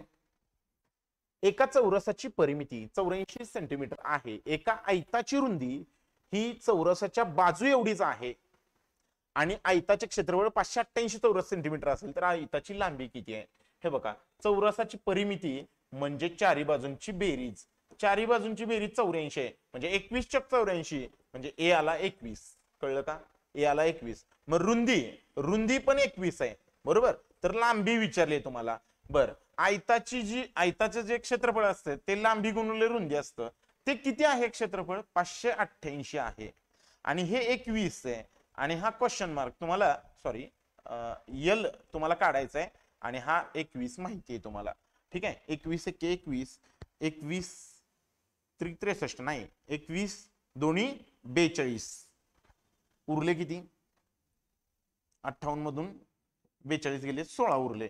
21 8 168. यल बरोबर आला 28. यल बरोबर आलं 28. ठीक आहे, इझी होतं. तुम्ही असं जरी कट केलं तरी चालेल. 588 भागिले 21 बरोबर यल. 7 त्रिक 21, 7 7 8 56, उरले 2, 7 चौक 28, 3 1 3, 3 2 6, 3 8 24. असं एक कट केलं तर काही बिघडणार नाही. ठीक आहे, एवढंच करायचं होतं तुम्हाला. एवढ्याला 1 मार्क होता तुम्हाला, एवढाच कॅल्क्युलेशनला. ए एक काम 15 दिवसात करतो, बी तेच काम 6 दिवसात करतो, तर दोघं एकत्र. एवढा इझी क्वेश्चन होता, वाटलं पण नव्हतं तेवढा इझी असेल. ठीक आहे, ए 15 दिवसात करतो, बी 6 दिवसात करतो, दोघं मिळून किती दिवसात करतील? किती रे? हे 15 संग 90 किंवा 30 जरी म्हटलं तरी चालेल की. 90 कड कशाला रे? 15 दोन्ही 30 आणि साहेबांचे 30, साहेबांचे 30, 15 दोन्ही 30, साहेबांचे 30. दोघं मिळून किती दिवसात करतील ते विचारले तुम्हाला. दोघं मिळून 30 भागिले 7, 7 त्रिक 21 नाही, 7 चौक 28, उरले 2, डिवाइड करायचे, उरले 7 न 4.2/7 एवढ्या दिवसात करतो. एवढ्या दिवसात करतो, 4.2/7 एवढ्या दिवसात ते काम पूर्ण करतो तो. आलं का लक्षात? बघा. ठीक आहे, चला पुढे बघा. एका 150 लिटर मिश्रणामध्ये दूध आणि पाण्याचं प्रमाण 3:2 इतकं आहे. यामधून 20 लिटर मिश्रण बाहेर काढले आणि यामध्ये 10 लिटर पाणी टाकले तर नव्याने मिश्रणामध्ये पाणी किती असेल? पाणी किती असेल विचारले फक्त. तुम्ही प्लीज प्लीज फक्त पाण्याचा रेशो काढा, पाण्याचं हे काढा. हे बघा, 150 मध्ये 150 चे 2 भाग केले, 3:2 दूध आणि इथं लिहितो मी, इथं लिहितो दूध आणि इकडं पाणी, दूध आणि पाणी, बरोबर. 3:2 किती आहे? 3:2 बरोबर. आता फक्त पाण्याचा विषय आहे इथं, फक्त पाण्याचा विचार करा तुम्ही. काय की पाणी किती आहे रे? इथं 3 आणि 2 5, 5 त्रिक 15, 5 त्रिक 3 आणि 2 5, 5 त्रिक 15, 3 2 6, 60 लिटर काय आहे? पाणी आहे. 60 लिटर पाणी आहे. ठीक आहे, 60 लिटर पाण्यामधून किती मिश्रण बाहेर निघणार आहे? 20. पाणी किती आहे? 2 आहे एकूण 5 पैकी, 2 आहे एकूण 5 पैकी आणि त्याच्यातून 20 बाहेर पडणार आहे आणि त्यामध्ये 10 लिटर पाणी नव्यानं येणार आहे. एवढंच लक्षात ठेवा. इकडं न्यूमरेटर बघूच नका, इकडं दूध आणि पाणी आपण लिहितो ना, दूध आणि पाणी. जर का तुम्ही ऐनवेळी हे सुचलं तर हे कॅल्क्युलेशन तुमचं वाया जाणार नाही. कॅल्क्युलेशनच करू नका. तुम्हाला फक्त पाण्याचं, नव्या मिश्रणामध्ये पाण्याचं प्रमाण विचारलंय. 5 1 5, 5 चौक 20, 4 2 8, 8 जाणार आणि 10 ऍड होणार. 8 जाणार आणि 10 येणार म्हणजे 60 चे 62 होणार. 62 लिटर. एवढं इझी होतं, एवढंच करायचं होतं फक्त. 8 जाणार 10 येणार म्हणजे 60 चे काय होणार रे? 62 होणार. ठीक आहे, अशा पद्धतीनं हा प्रश्न तुम्हाला विचारलेला होता. ठीक आहे, त्याच्यानंतर काय होते रे? नंबर सिरीज आपल्या. ठीक आहे, नंबर सिरीज 57 इथे 81. ओके, 105. 105 मध्ये किती फरक आहे? इकडे 19, 19 आणि 5, 19 आणि 5 किती? 24. ओके, 19 आणि 5 24, इथं 2. ठीक आहे, त्यानंतर 3, 32 चा फरक, त्यानंतर 7 0 4 4 चा फरक. ओके, मग काय रे 8 त्रिक 24 8 चौक 32 8 45 विचारा कुणाला पण हे होतं का? 8च्या गॅपनं पेपरला होतं का? जे शिफ्टला होते त्यांनी प्लीज कमेंट करून सांगा. म्हणजे असं नको व्हायला की हे काही बोलतायत उगाच ऐकायचं म्हणून ऐकायचं नाही. बघून या तुम्ही. हा 8चा गॅपचा प्रश्न होता 8च्या पाड्यातला बरोबर. 8 त्रिक 24 मग इथं आहे 8 दोन्ही 16 आणि इथं आहे 8 एक्के 8 मग 57 अधिक 8 57 आणि 8 किती 65. मग उत्तर आहे याचं 65. कळलं का? चला आणि 65 अधिक 16 65 अधिक 16 81 येते. ठीक आहे लक्षात आलं. चला पुढे बघा. पुन्हा एकदा गॅपनच ठीक आहे. 248 273 13तून 8 गेले 5 त्यानंतर 7 मधून 5 गेले 2 25चा फरक आहे. त्यानंतर इथं किती रे हा 6 3 ठीक आहे 36चा फरक आहे. 36चा फरक आहे. त्यानंतर हे आणि शेवटी बघा किती 1 8 81चा फरक आहे. म्हणजे 5चा वर्ग 6चा वर्ग 7चा वर्ग 8चा वर्ग 9चा वर्ग. मग इथं काय पाहिजे 49 आणि इथं काय पाहिजे 64. याच्यामध्ये 309 मध्ये 49 ऍड करा. 9 आणि 9 18 5 आणि 3 358. इथं थोडस कॅल्क्युलेशन हळू होतं. पेपरला गेलं की काय आपोआप फास्ट होतं कॉन्सन्ट्रेशन फुल असतं बरोबर. तिथं आरामात कॅल्क्युलेशन होऊन जातं. काही टेन्शन घेऊ नका कॅल्क्युलेशन तुम्ही. आणि आहेतच किती रे क्वेश्चन 25 क्वेश्चन आहेत केवळ. त्यातले पण काही क्वेश्चन असे आहेत की जे इझिली तुम्ही तोंडी पण करू शकता. ठीक आहे चला ही 1 नंबर सिरीज आहे. ही बघा आणि याचा आन्सर कमेंट करून मला सांगा. ठीक आहे ही 1 नंबर सिरीज आहे. तुम्ही सोडवा मी नाही सोडवत आहे. ठीक आहे चला इथं 11 दोन्ही 22 22 दोन्ही 44 दुपटीचा आहे काहीतरी बघा. ठीक आहे दुपटीचा आहे काहीतरी. दुप्पट अधिक 1 तुम्हाला पॅटर्नच सांगतो. याचा पॅटर्न काय आहे रे दुप्पट अधिक 1. ठीक आहे याचा पण पॅटर्न काहीतरी तसाच असेल. वजा होत चाललेलं आहे काय काय काय. ओके चला तुम्ही कराल ते काही विषय नाही. इथं दुप्पट अधिक 1चा पॅटर्न आहे. हे काय 11 दोन्ही 22 बे दोन्ही 4 आणि 1 वाढलेला दिसतोय. दुप्पट अधिक 1चा पॅटर्न आहे. हा असाच काहीतरी पॅटर्न इथं पण असेल 100%. आणि उरलेले जे क्वेश्चन होते आता हा तुम्ही सोडवा काही विषय नाही. उरलेले जे क्वेश्चन होते ते 10 क्वेश्चन होते सिम्प्लिफिकेशनचे. मी सिम्प्लिफिकेशन लिहून आणलेले आहेत. मी ते सिम्प्लिफिकेशन तुम्हाला सांगतो. ठीक आहे कितवा प्रश्न होता हा 15वा क्वेश्चन. ठीक आहे 16वा क्वेश्चन बघा काय 435 अधिक 17 गुणिले 18 बरोबर क्वेश्चन मार्क वजा 165. ठीक आहे काय करणार मग 17 गुणिले 18 17चा वर्ग किती 289 अधिक 17 म्हणजे 17 गुणिले 18 7 आणि हे किती 16 8 आणि 2 10 हे 306 306 अधिक 435 हे आले 11 हे आले 4 हे आले 7 741 741 मध्ये 165 काय करायचंय वाढवायचंय. हा मायनसचा इकडे येणार प्लस 165 वाढवा तुम्हाला क्वेश्चन मार्कचं उत्तर मिळून जाईल. या दोघांचा गुणाकार याची बेरीज आणि इकडा येऊन याची बेरीज हे किती आले 6 6 आणि 4 10 7 आणि 8 आणि 1 9 906 याचं उत्तर बरोबर. चला अशा पद्धतीचा हा एक प्रश्न होता. चला पुढे बघा. पुढं दुसरा प्रश्न काय आहे 165 भागिले 5 गुणिले 3 अधिक 301 बरोबर क्वेश्चन मार्कचा स्क्वेअर. आता 5 न आधी भागायचं असतं. 5 एक्के 5 5 त्रिक 15 5 त्रिक 15 5 त्रिक 15 आणि 33 गुणिले 3 99 आले. 99 अधिक 301 बरोबर क्वेश्चन मार्कचा स्क्वेअर.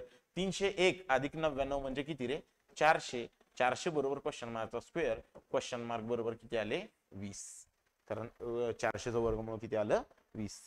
हा कितवा क्वेश्चन होता 17वा. ठीक आहे 17वा. चला पुढचा बघा प्रश्न. पुढचा समजले का, इझी होतं, असेच कॅल्क्युलेशन होते. ठीक आहे एकदम इझी कॅल्क्युलेशन. चला 18वा क्वेश्चन बघा. 117 अधिक 353. हा आकडे मात्र 3 डिजिटचे होते बरं का, हे असे सगळे एकदम बेरीज वजाबाकीचा पण प्रश्न तुम्हाला बघायला मिळत होते इथं. 7 आणि ठीक आहे 7 आणि 3 10, 5 आणि 1 6 आणि 1 7 आणि किती आले हे 4, 470. 470 याला इकडं वजाबाकीला आणा आणि इकडे याला बेरजेला घेऊन चला. ठीक आहे 0तून 7 गेले 3, 17तून 9 गेले 8 आणि हे किती आले 2, 283. क्वेश्चन मार्कचं उत्तर किती आलं 283. असा एकदम बेरीज वजाबाकीचा किरकोळ क्वेश्चन होता बघा. ठीक आहे चला 19वा क्वेश्चन बघा. 18चा वर्ग वजा 260 बरोबर क्वेश्चन मार्क स्क्वेअर. 18चा वर्ग 324 वजा 260 बरोबर क्वेश्चन मार्कचा स्क्वेअर. बरोबर. हा मग इथं 4 आले, 12तून 6 गेले, 12तून सॉरी 324 थांबा वरचे 40. ठीक आहे 40 आणि हे 40 आणि वरचे 20 किती 64, 24 64 किती 64 बरोबर क्वेश्चन मार्कचा स्क्वेअर. क्वेश्चन मार्क बरोबर किती आले 8 आले. क्वेश्चन मार्क बरोबर आले 8. बरोबर. चला पुढचा प्रश्न त्याच्या. ठीक आहे हे काय तुम्ही सोडवालच रे. 20वा प्रश्न हे तुम्ही आरामात सोडवाल. क्वेश्चन मार्क स्क्वेअर अधिक 36 गुणिले 6 बरोबर 1000. साई 36 साईत्रिक 18 आणि 1 19 196 बरोबर 1000. ठीक आहे क्वेश्चन मार्क स्क्वेअर. 196 इकडे घ्या, 1000 मधून 196 वजा करा. 1000 मधून 196 गेले 784. क्वेश्चन मार्कचा स्क्वेअर 784. क्वेश्चन मार्क बरोबर किती आले 28, कारण 28चा वर्ग आहे ना 784. बरोबर. चल अलग लक्षात बघा. चल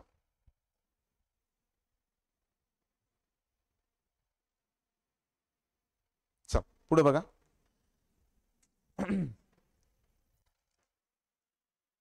21वा बघा. 657 अधिक 253 वजा वर्गमुळात 256 बरोबर क्वेश्चन मार्क. बरोबर क्वेश्चन मार्क. 7 आणि 3 10, 5 आणि 5 10 आणि 1 11, 8 आणि 1 9, 910 वजा 256चं वर्गमूळ किती 16 बरोबर क्वेश्चन मार्क. बरोबर. याच्यातनं 10 गेले 900 राहिले, 6 गेले 800. ठीक आहे 894 राहिले. किती राहिले 894. ओके खूप इझी होते, सहज सहज सुटत होते जात जात. ओके 322 बघा. 317 वजा 45 भागिले 3 गुणुले 5. ठीक आहे बरोबर क्वेश्चन मार्क अधिक 18. क्वेश्चन मार्क अधिक 18. ठीक आहे 3 1 3 15 त्रिक 45 बरोबर. हा तर 15 5 75. 317 वजा 75 वजा 75 वजा 18 बरोबर क्वेश्चन मार्क. बरोबर. हा 75 आणि 18 यांची बेरीज घ्या पाहिजे तर तुम्ही. 8 आणि 5 13. ठीक आहे 8 आणि 1 9 93.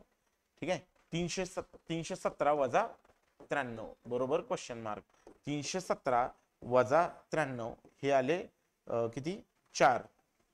इकडून 11तून 9 गेले 2, हे किती 224. किती आलं उत्तर क्वेश्चन मार्कचं आलं उत्तर 224. Okay done. 23वा प्रश्न बघा. 23वा प्रश्न. ठीक आहे 23. 456 अधिक 789 वजा 3चा क्यूब बरोबर 1260 मायनस क्वेश्चन मार्क. बरोबर. हा 456 अधिक 789 वजा 3चा क्यूब किती 27 बरोबर 1260 वजा क्वेश्चन मार्क. हा तुम्ही सोडवा. याचं उत्तर किती येतं एकदा कमेंट करून सांगा. ठीक आहे, बस. म्हणजे हे काय सोडवून द्यायचं आता सांगा. ठीक आहे, उगं टाइमपास करण्यापेक्षा महत्वाचं बोलूया. ठीक आहे, टाईप फक्त लक्षात आलं का बघा, तुम्हाला टाईप लक्षात आलं का. त्यानंतर 24वा प्रश्न. 24वा 65 भागिले 13 गुणुले 15 वजा 15 बरोबर 15 गुणुले क्वेश्चन मार्क. ठीक आहे, हा सोडवा. याचं उत्तर तुम्ही कमेंट करून सांगा. ओके, चालेल. कारण आता हे सोडवून किंवा शिकवण्यात काय शिकवणार आता, बरोबर ना. इझी आहे, टेन्शन घ्यायचं नाही, अजिबात टेन्शन घ्यायचं नाही. तुम्ही जास्त टेन्शन घेऊ नका. आणि 25वा आणि शेवटचा प्रश्न मॅथमॅटिक्सचा काय होता ते बघा. आणि मला मराठी आणि मानसशास्त्राविषयी चर्चा करायची आहे थोडीशी. 317 419 ठीक आहे वजा 617 बरोबर question mark minus into 2 minus 21. ठीक आहे, हा एक प्रश्न तुम्ही सोडवा. ओके,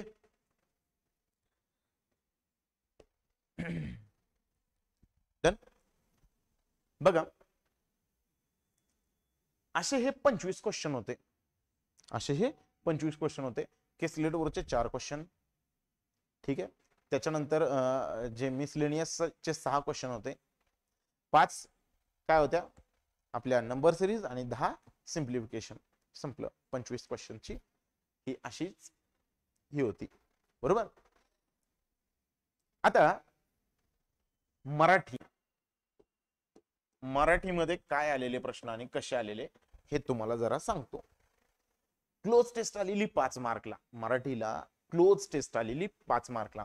आणि पॅराग्राफ फक्त 4 लाईनचा होता.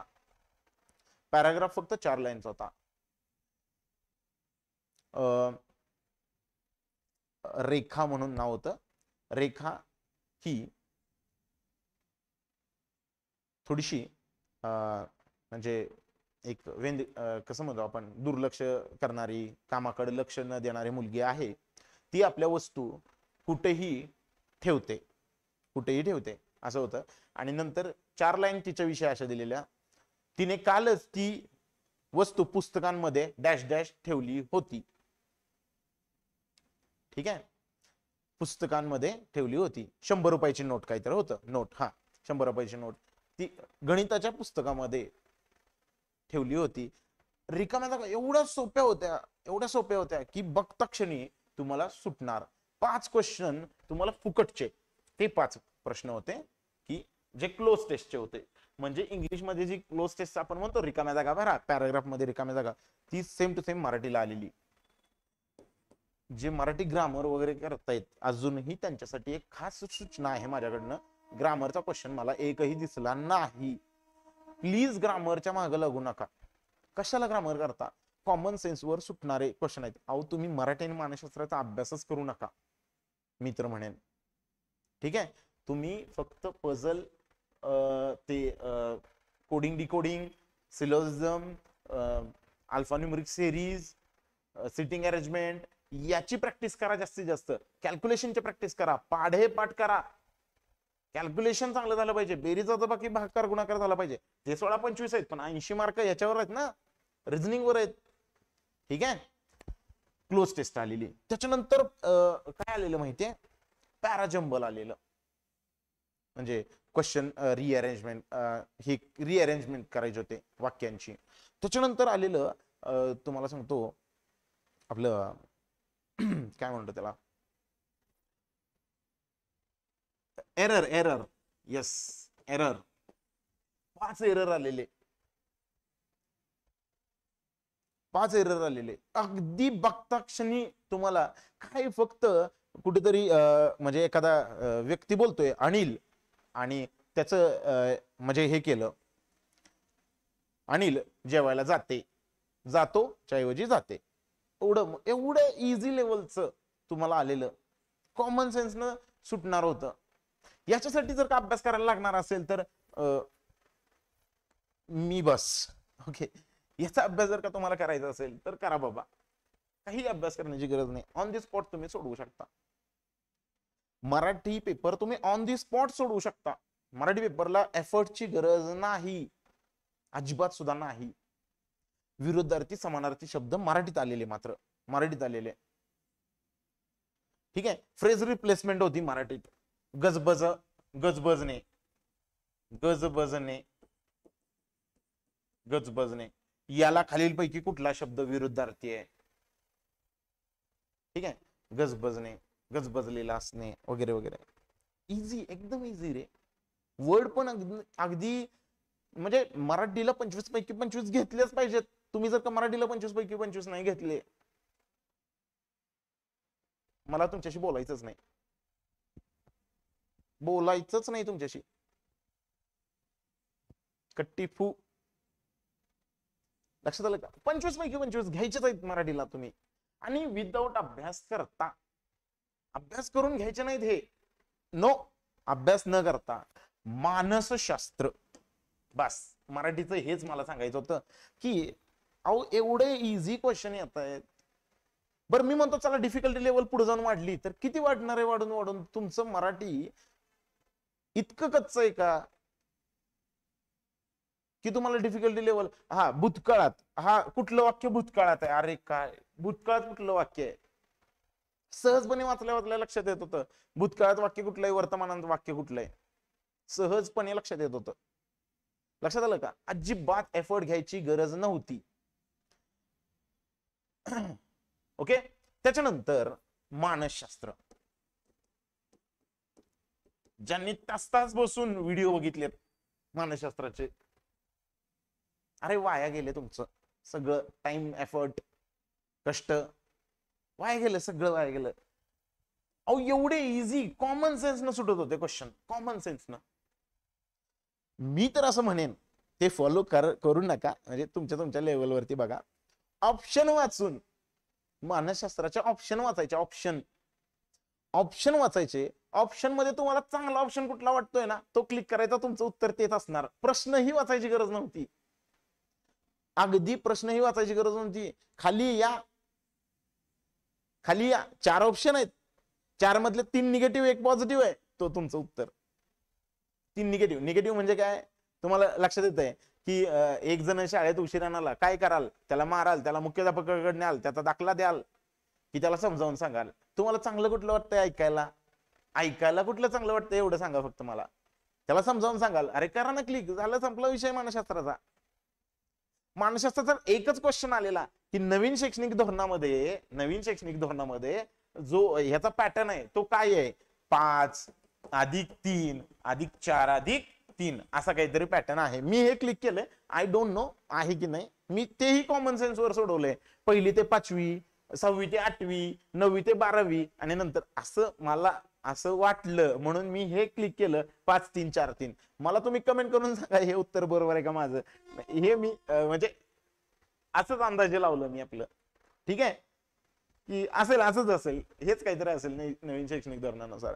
नंतर आर्टिफिशियल इंटेलिजन्स प्रश्न तुम्हाला सांगतो. खालीलपैकी आर्टिफिशियल इंटेलिजन्स बद्दल कोणती संज्ञा नाही? त्यांनी दिलेलं अलेक्सा, त्यांनी दिलेलं सिरी, त्यांनी अजून ऑप्शन दिलेला गुगल असिस्टंट किंवा ते काय गॅलेक्सी, काय ते नवीन आलंय ना गुगलचं, जेमिनाय. हा, जेमिनाय.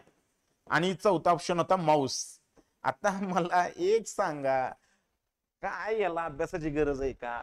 की खालीलपैकी आर्टिफिशियल इंटेलिजन्स संदर्भात ची संज्ञा अलेक्सा, सिरी, माऊस, जेमिनाय आणि माऊस, याच्यापैकी तुम्ही काय क्लिक कराल मला सांगा फक्त. काय क्लिक केलं असतं तुम्ही? हा, माऊसचा आणि आर्टिफिशियल इंटेलिजन्सचा काय संबंध आहे सांगा? काय बोलायचं आता सांगा? मानसशास्त्र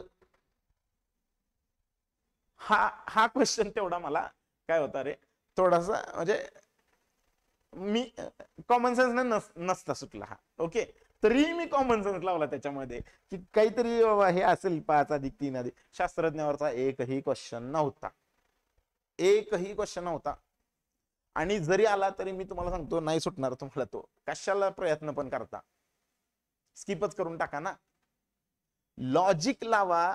तुम्ही ज्याच्यावरती भर देऊन ताण देऊन देऊन तुम्ही अभ्यास करताय आणि ते येतच नाही पेपरला, ते कशाला वाचा. अजून 5-6 दिवस 2-3 दिवस, मी म्हणतो उद्या चला, उद्याचा ज्यांचा पेपर आहे त्यांनी तर हा व्हिडिओ बघा आणि शहाणवा की नका ते करू. सरळ सरळ, अरे 4 ऑप्शन बघायचे, चांगला वाटणारा ऑप्शन सरळ क्लिक करून टाकायचा. 100% बरोबर आहे तुमचा तो प्रश्न, 100% बरोबर आहे.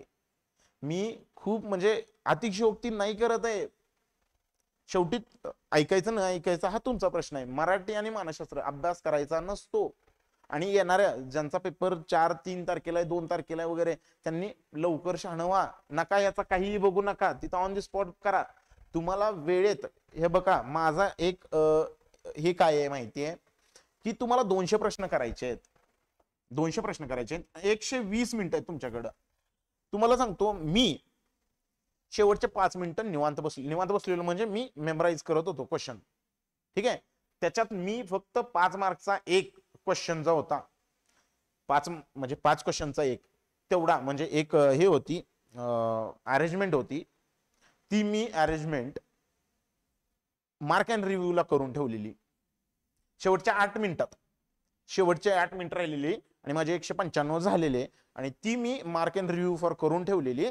मला काहीतरी सोडवताना कुठंतरी मी वाचताना गफलत केली आणि ते मला नाही सुटलं. 2 हे आल्या, मी वाचण्यात गडबड केली, त्यांनी देण्यात चूक नव्हती केली, त्यांनी बरोबर सोपं दिलेलं, मी माझ्या वाचण्यात चूक केली.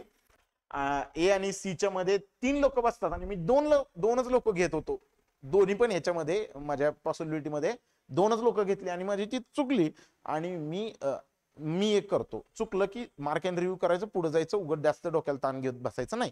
ते राहिलेले शेवटचे 8 मिनिटं माझ्याकडे शिल्लक राहिलेले, मी ते मार्क अँड रिव्ह्यू केलेलं. पण म्हटलं आता काय 8 मिनिटं राहिलेत, काय करायचं. मग 3 मिनिटात ती एक सिटिंग अरेंजमेंट मी कंप्लीट केली. शेवटच्या 5 मिनिटात मी पुन्हा 1 to 200 क्वेश्चन रीड करायचा प्रयत्न केला, पण मी 50 पुढे म्हणजे की काय आलंय ते एकदा लक्षात ठेवूया आता 5 मिनिटात. 5 मिनिटात मी 50-60 पर्यंत गेलो आणि टाइम संपला. बघत पुढे गेलो, कारण 5 मिनिटात शक्य नव्हतं ना एवढे सगळे प्रश्न मेमोराईज करणं. पण मी वाचतच गेलेलो, जातानाच असे लक्षात ठेवत गेलेलो की कशाचं काय आलंय हे लक्षातच राहतच होतं ते लक्षात. ठीक आहे. तुम्ही लक्षात वगैरे ठेवायचा काही प्रयत्न नका, तुम्हाला कोणाला सांगायचंय. माझ्यावर एक जबाबदारी होती की येऊन मला हे तुम्हाला सांगायचे होते, म्हणून मी ते जबाबदारीनं थोडस लक्षात ठेवण्याचा प्रयत्न केला. तर असा आजचा माझा पेपर होता. बघूया किती पडतात, मी तुम्हाला शेअर करेन नंतर निवांत हे. आणि या मार्कात तुम्ही टेन्शन घेऊ नका, कितीही मार्क पडले तर मी या स्पर्धेत नाही, तुम्ही त्याचं टेन्शन घेऊ नका की आमची एक सरांनी जागा खाल्ली, नाही, आय एम नॉट इंटरेस्टेड. ठीक आहे. मी फक्त क्वेश्चन्स प्रामाणिकपणे किती होऊ शकतात आपल्याकडनं तेवढे मी बघितले. मी पेपर समजतो, माझा स्वतःचा पेपर 180 पैकी समजतो, कारण ते जे नॉन व्हर्बल आहेत ते मी पण जरी 50-50% वर गेलो असलो तरी मी समजतो की ते सगळेच्या सगळे माझे चुकले. जे 180 पैकी पडतील ते माझे मार्क. बाकी नॉन व्हर्बल सोडूनच द्या विषय. आणि नॉन व्हर्बल हे बघा, तुम्ही ऍड्रेस प्लस नॉन व्हर्बलला मिळून 35 असे क्वेश्चन आले नॉन व्हर्बल म्हणत असाल तर तसं नाहीये. ऍड्रेसचे क्वेश्चन रिझनिंग मधले होते, नॉन व्हर्बल म्हणजे आकृत्यांचे प्रश्न 20 वेगळे होते. ठीक आहे. तर बघा ते तुम्हाला कितपत जमतात ते तुमच्या रिस्क वर आहे. रिस्क घ्या आणि सोडवा, पण थांबायचं नाही कुठं मध्ये. ते स्पीड ब्रेकर सारखं काम करतात. प्रत्येक 4-2 क्वेश्चन आले, 4-5 क्वेश्चन आले की तुम्हाला एक नॉन व्हर्बलचा आकृत्यांचा प्रश्न बघायला मिळेल. त्याच्यात मिरर इमेज, वॉटर इमेज अजिबात नाही, कुणीही प्रयत्न करू नका. डायस, ठोकळा, कॅलेंडर, क्लॉक काहीही नाही. याच्यापैकी कुठलाही क्वेश्चन बघायला नव्हता आज नव्हता, नव्हे येणारच नाही तो. ठीक आहे. त्यामुळं अभ्यास व्यवस्थित करा. 150 प्लस सहज तुम्ही जाऊ शकता, जर का चांगला अभ्यास तुमचा असेल सहज 150 जाऊ शकता तुम्ही सहज. ठीक आहे. आणि मी म्हणतो यावेळी थोडस मेरिट अप जाईल. तुम्ही आरामात 160 वगैरे जर का जाणार म्हणजे जायचा प्रयत्न केला, 160-170 मार्क तर पडूही शकतात चांगले मार्क. 170 वगैरे सहज पडू शकतात जर का तुम्ही सुरुवातीपासूनच स्पीड पकडलं तर 170 160 मार्क आरामात पडतील, आरामात. ओके चालेल. ऑल द बेस्ट सगळ्यांना. सगळ्यांना येणाऱ्या उद्यापासून 30 तारखेपासून येणाऱ्या परीक्षेसाठी शुभेच्छा. ज्यांची झालेले आहेत पेपर त्यांचे चांगले गेलेले आहेत पेपर, तुम्ही टेन्शन घेऊ नका. जर तुमचे एखाद्याला अवघड पेपर असेल, एखाद्या शिफ्टचा अवघड पेपर असेल तर तिथं ते नॉर्मलायझेशन वगैरे होईल, त्याचं टेन्शन तुम्ही घेऊ नका. तुम्हाला सगळ्यांना इथून पुढच्या जे राहिलेले शिफ्ट आहेत त्या सगळ्या मुलांना परीक्षेच्या खूप खूप शुभेच्छा. खूप चांगल्या पद्धतीने तुम्ही अटेम्प्ट करा, खूप चांगल्या पद्धतीने पेपर द्या. माझ्या शुभेच्छा. आमचे हित चांगल्या भावना तुमच्या सोबत आहेत. ठीक आहे, तुम्ही बिनधास्त अटेम्प्ट करा, तुमचे होणार आहेत अटेम्प्ट, अजिबात टेन्शन घेऊ नका. ठीक आहे. इंग्लिश मानसशास्त्र, इंग्लिश मराठी आणि मानसशास्त्र तुम्हाला त्यातल्या त्यात मानसशास्त्र आणि मराठी तुम्हाला 50 पैकी 50 जमणार म्हणजे जमणार. 100% याचे प्रश्न तुमचे सगळेच्या सगळे बरोबर येणार आहेत, सगळेच्या सगळे बरोबर येणार. तुम्ही त्याचं टेन्शनच घेऊ नका. हे 50 पकडूनच चाला. हे 50 तेही वाचता क्षणी 50, वाचता क्षणी 50. आता 50च्या पुढे बोलायचं तुमचे एफर्ट, मात्र हे एफर्ट नाही आहेत, हे असंच आहे, गमतीशीर भाग आहे सगळा. ओके चालेल. पुन्हा एकदा तुम्हाला शुभेच्छा. जर चॅनल सबस्क्राईब केलं नसेल तर प्लीज चॅनल सबस्क्राईब करा. खूप कष्ट घेतलेलं आहे यावेळी आम्ही टेटसाठी, कारण स्वतः पेपर देणं, बघणं, तुमच्यापर्यंत आणणं पोहोचवणं. ठीक आहे, त्यामुळे प्लीज सबस्क्राईब करा. आम्ही बाकी कशाचीही अपेक्षा केलेली नाही. Like, share and subscribe. Comment करा कसं वाटलं आजचं सेशन, एकदा कमेंट करून नक्की सांगा. ठीक आहे. Okay, good night. रात्र झालेली आहे खूप, 10 वाजले. थांबूया आपण. Okay, thank you.